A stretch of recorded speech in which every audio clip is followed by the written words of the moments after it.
Hello, it's Andre here again.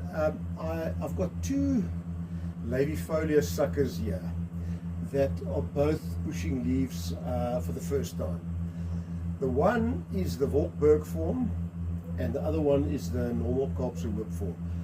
I want to show you a few differences between these two, and after that I'll take you to the garden and I'll show you which plants these suckers were removed from. But let's have a closer look at these. Alright, this one is the Volkberg one, the Volkberg form. Get the focus right here. You can see the hairiness on these leaves. Oh, yeah, there we go. And look at the leaves, this leaflets that go all the way down the base. Look at the hairiness of the stalk as well. It loses those hairs later on. It loses them. But I don't know why I'm struggling with the focus here, but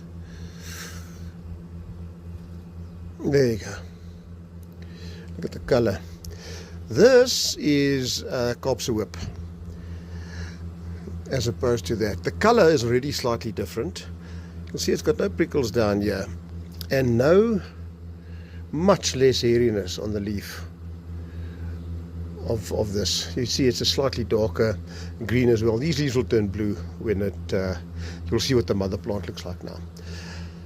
So yeah, the question is, are these actually the same species? I suppose that's everybody's choice of their own, but certainly the suckers look very different from one another.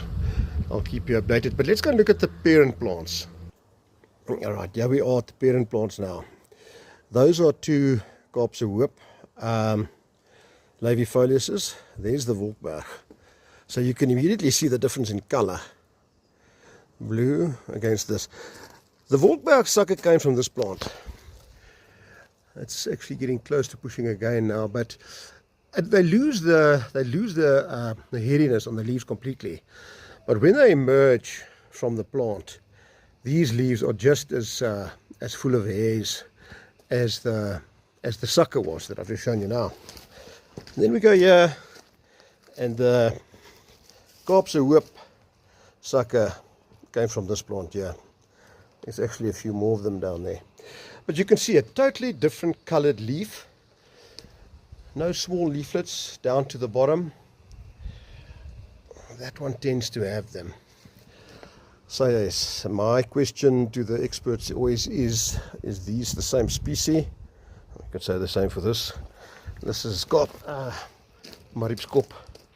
So yeah, to me these are the three varieties or the three different variants of laevifolius that are the most distinctive.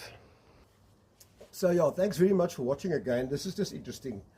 The sucker of the Volkberg, interestingly, I took off in 2022. It's taken 4 years before it's made those two leaves, so it's been a long wait. And the reason for that is I took the sucker off blind. It didn't have leaves on before. I was digging there for a different sucker and I saw that one. It's 13.5 centimeters, and I took it off. I didn't expect it to take 4 years to make leaves. But in any case, there's another quick lesson that I'd like to show you, and I hope it means something. I'll keep you updated on how those two suckers develop going forward in the color change, particularly on the Kaapse Hoop laevi. Have a good day.